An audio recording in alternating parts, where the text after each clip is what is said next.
This land was once worth almost nothing. No skyscrapers, no Wall Street, no billion-dollar real estate, just dirt roads, wooden houses, small docks, and farmland stretching across an island. Hard to believe today, because the place we're standing in will eventually become New York City, one of the most expensive pieces of land on Earth. But in 1785, this city looks completely different. Ships arrive slowly at wooden piers. Horse carts move through muddy streets. Merchants argue over small shipments of goods. And most people walking here have no idea what this island will eventually become. Right now, Manhattan is still a young city recovering from war, and the land that will someday be worth billions is still quiet. The year is 1785, and New York is still recovering from one of the most turbulent periods in its history. Only a short time earlier, the city had been under British control during the American Revolutionary War. For years, British troops occupied Manhattan, and the harbor was filled with military ships rather than merchant vessels. When the war finally ended in 1783, British forces left the city, and control returned to the newly independent United States. But the transition was not simple. Large parts of New York had suffered during the conflict. Some buildings were abandoned, others damaged. Trade networks that once connected the city to the British Empire had been disrupted, and merchants now faced the challenge of rebuilding their businesses in a completely new political reality. Yet, despite the uncertainty, there is also a sense of opportunity in the air. The young nation is searching for stability, and New York is beginning to position itself as one of the most important cities in the new republic. Ships slowly return to the harbor, markets reopen. Merchants begin negotiating new trade routes with Europe and the Caribbean. And although the city is still modest in size, many residents believe that New York's location and harbor could one day make it a powerful center of commerce. If you could stand on the island of Manhattan in 1785, the landscape would look almost unrecognizable compared to modern New York. The actual city occupies only the southern tip of the island. A small cluster of houses, warehouses, churches, and markets spreads out from the harbor. Wooden docks stretch into the water where ships arrive carrying goods from Europe and the Caribbean. Beyond this small urban area, most of Manhattan is still countryside. Fields extend across rolling hills. Dirt paths cut through farmland. Small farmhouses stand far apart from one another. In some places, livestock graze quietly in open pastures where millions of people will eventually live. Traveling north from the city center quickly feels like leaving the city entirely. Roads become rough and narrow, dense trees appear in certain areas, and small streams run through the landscape. The population is still relatively small, and daily life moves slowly compared to the future metropolis this island will become. Near the harbor, however, the rhythm of trade never fully stops. Merchants negotiate prices on the docks, sailors unload cargo, and carts move goods into the town's narrow streets. It is a modest city, surrounded by open land. Yet even in 1785, Manhattan's location, between rivers, trade routes, and the Atlantic Ocean, quietly hints that this quiet island will not remain rural forever. In the late 18th century, the greatest advantage New York possesses is not its buildings or its population. It is its harbor. The waters surrounding Manhattan form one of the most naturally protected harbors in the world. Large ships can sail in from the Atlantic Ocean and anchor safely without fear of rough currents or dangerous shallows. For merchants, this is incredibly valuable. Because wherever ships arrive easily, trade follows.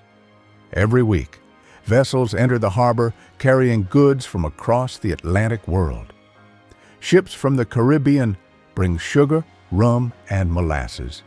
European vessels deliver textiles, tools, and manufactured goods. Other American ships arrive with timber, grain, and furs from the interior.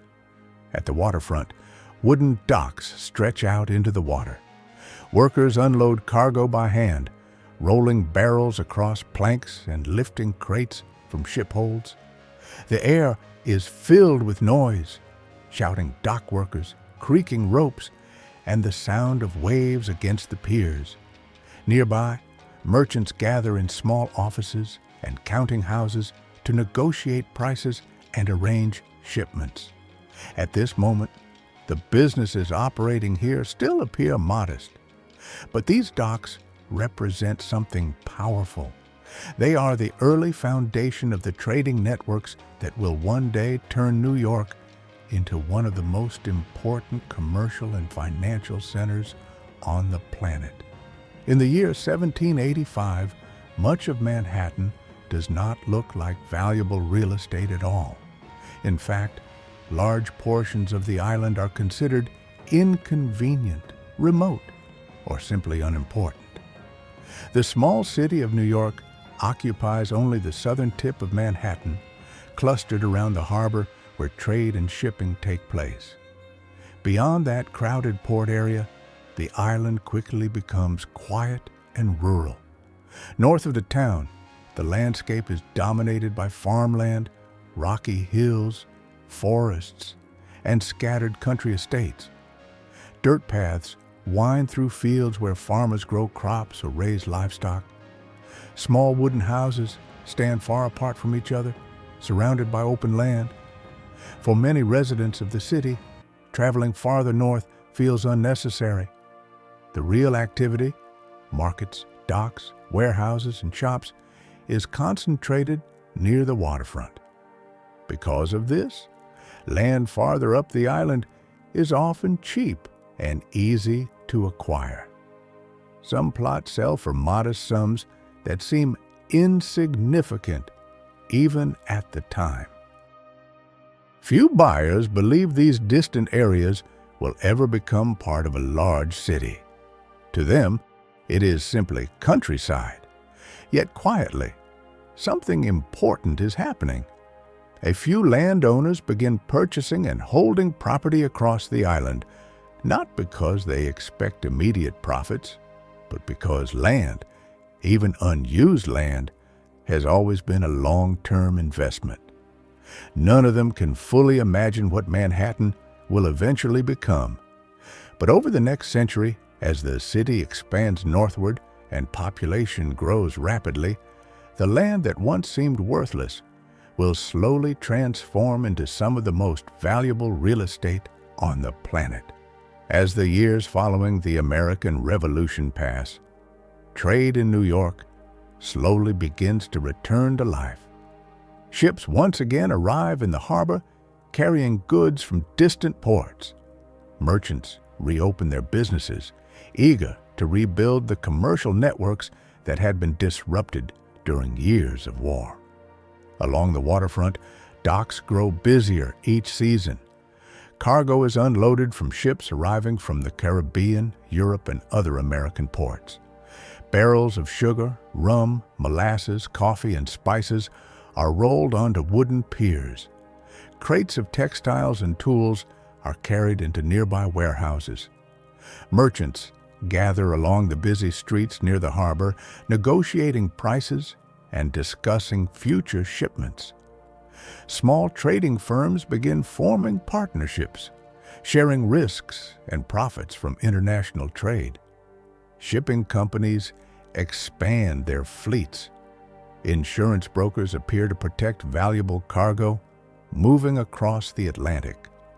Banks slowly begin emerging as well, offering loans to merchants who want to finance larger shipments and riskier voyages. None of this yet resembles the enormous financial system New York will one day become. But the foundations are forming, quietly, step by step. Every ship entering the harbor adds another layer to the city's growing commercial power. And with every successful trade, New York moves a little closer to becoming one of the most important economic centers in the world. During the years after 1785, New York begins changing in ways that few residents could have predicted. At first, the city remains concentrated at the southern tip of Manhattan. Most of the population lives near the harbor, close to the docks where ships unload cargo from Europe and the Caribbean. But as trade grows and the population slowly increases, space becomes limited. New houses begin appearing farther north. What had once been farmland slowly transforms into streets and neighborhoods. Small dirt roads are extended, plots of land are divided and sold to builders. Families move into new houses just beyond the original city limits. The expansion happens gradually, almost quietly. Fields where farmers once worked begin disappearing. Wooden fences are replaced by rows of homes and shops.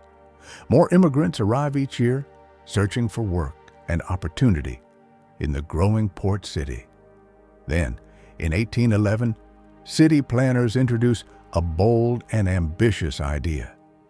They design a massive street grid that will cover nearly the entire island of Manhattan. Instead of irregular roads and scattered farms, the island will be divided into orderly blocks and avenues. At the time, the plan seems almost unbelievable. Much of the land north of the city is still empty countryside. But the planners understand something important. New York is going to grow. And when it does, the grid will guide the transformation of farmland into one of the largest cities in the world.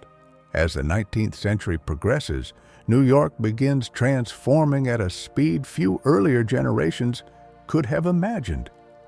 Trade continues expanding through the harbor, and the city becomes the primary gateway between the United States and the rest of the world. Ships arrive from Europe carrying goods, immigrants, and investment capital. Every arrival strengthens the city's growing economic influence. At the center of this transformation stands a small street in Lower Manhattan, Wall Street. What once began as a modest trading area slowly evolves into the heart of American finance. Banks begin clustering near the street. Brokerage firms appear. Merchants gather daily to negotiate deals involving shipping cargo, insurance contracts, and business investments. Over time, these informal financial meetings grow more organized. Stock trading becomes more structured. Large companies begin raising money by selling shares to investors. Railroad companies, industrial firms, and manufacturing enterprises all seek capital through the expanding financial market in New York. As fortunes grow, the skyline of Lower Manhattan begins to change. Tall office buildings replace older houses. Financial institutions expand their influence far beyond the city itself. By the early 20th century, decisions made inside offices near Wall Street affect markets not only in America, but across the entire world. And the quiet farmland that once covered Manhattan in 1785 now sits beneath one of the most powerful financial districts on Earth. If you could stand on Manhattan Island in 1785 and look across the landscape, it would be almost impossible to imagine what this place will eventually become. To the north of the small town at the southern tip of the island, the land stretches outward in open countryside, rolling hills, farms divided by wooden fences, small dirt paths cutting through fields, farmhouses surrounded by orchards and grazing animals. In many places, the land seems quiet and ordinary, useful for farming, but not particularly valuable. Plots of land change hands for relatively small amounts of money. Some families buy property simply to farm it. Others hold land because they believe the city might slowly grow. But no one in 1785 can truly see the scale of what is coming. Over the next decades, the population of New York will begin to explode. Immigrants will arrive from across Europe. Trade through the harbor will expand rapidly. Banks and shipping companies will multiply. Gradually, the small colonial town will begin spreading north across the island. Fields will be divided into streets. Farms will disappear beneath houses and shops. Then, in the 19th century, taller buildings will begin rising above the skyline. By the early 20th century, steel skyscrapers will dominate lower Manhattan. Financial institutions will control billions of dollars in global capital. And the land that once looked like quiet farmland will become some of the most expensive real estate on earth. In places where cows once grazed, office towers will stand hundreds of meters tall. Where dirt paths once crossed empty fields, millions of people will walk every day. The transformation of Manhattan from farmland to financial capital will become one of the most dramatic urban changes in history. What you've just seen is a reconstruction of New York City around the year 1785, during the quiet years before the city's massive financial rise. The streets, farmland, harbor, and early buildings shown in this video were recreated using AI reconstruction technology to visualize how Manhattan looked long before it became one of the most valuable cities in the world.